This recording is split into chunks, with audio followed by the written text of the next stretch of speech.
The sentence fell into the bright afternoon like a stone into still water, sending shockwaves no one could stop. In the middle of a crowded city square, under a clear daytime sky where life moved fast and careless, a small girl stepped forward and claimed she knew the truth about a child who had vanished years ago. The words were simple, almost fragile, but they shattered the composure of a woman who had built her life on strength. The millionaire woman who had faced courts, crises, and cold headlines felt her vision blur, her chest tighten, and her knees weaken as years of buried pain surged back in one unstoppable wave. In full daylight, surrounded by strangers and cameras, she broke down, not as a powerful figure, but as a mother whose heart had never healed. If you believe kindness can create second chances, and that lost hope can still find its way back, please like, comment, share, and subscribe to the channel Kindness Corner, because stories like this remind us why compassion still matters. The woman was named Nera Khosla, a business leader admired for her success and feared for her discipline.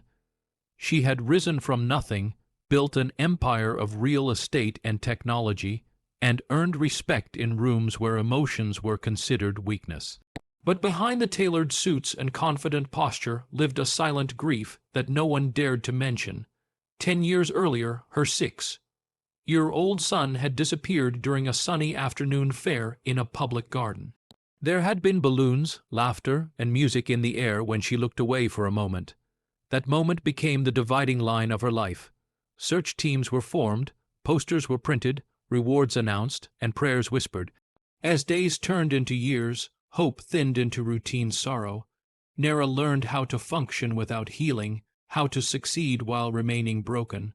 That day in the square, Nera had arrived to inaugurate a new public library she had funded, another attempt to turn loss into legacy.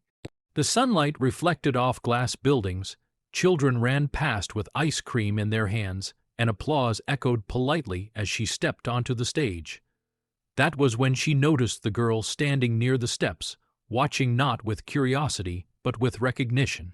The child was small, her clothes worn but clean, her face calm in a way that felt far older than her age. She did not cry or beg. She simply stood there, holding on to a truth she had carried alone for years. As the girl's information reached Nera, her carefully controlled world began to tilt. Details surfaced that had never been shared publicly, memories tied to the fair, the garden, the sounds, the path leading behind the food stalls. Nera felt the familiar urge to protect herself from disappointment, yet something inside her refused to shut the door again. Her struggle was not just with doubt, but with fear. Fear that hope might rise only to collapse again. Still, in the harsh clarity of daylight, she allowed herself to listen. The girl was called Meher, a child who had grown up in foster homes and temporary shelters, always moving, never fully belonging. Years ago, she had been present at the fair with an older relative. She had seen a frightened boy being led away by someone who blended into the crowd too easily. Meher had tried to speak then, but children like her were rarely heard. Life carried her forward, but the image never left her mind. When she grew older and recognized Nera's face on billboards and news features, the memory sharpened into purpose. She waited, not for darkness or drama, but for a moment when truth could stand in the open. What followed was not instant closure, but patient work done in daylight hours. Old case files were reopened, overlooked testimonies re-examined, and places once dismissed were visited again.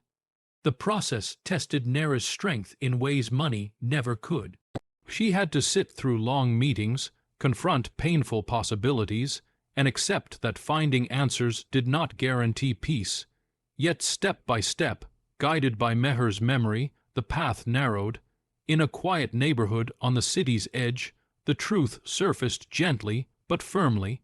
The missing child had lived, grown, survived under another name, unaware of the woman who had searched for him every day of her life. When Nera finally stood in the same room as her son again, sunlight streamed through wide windows, illuminating dust in the air and the fragile expressions on their faces. There were no dramatic gestures, no perfect reunion. There was hesitation, confusion, and an overwhelming sense of time lost. But there was also life, proof that love had not failed completely. Nera realized then that healing was not about erasing pain, but about learning how to live honestly with it.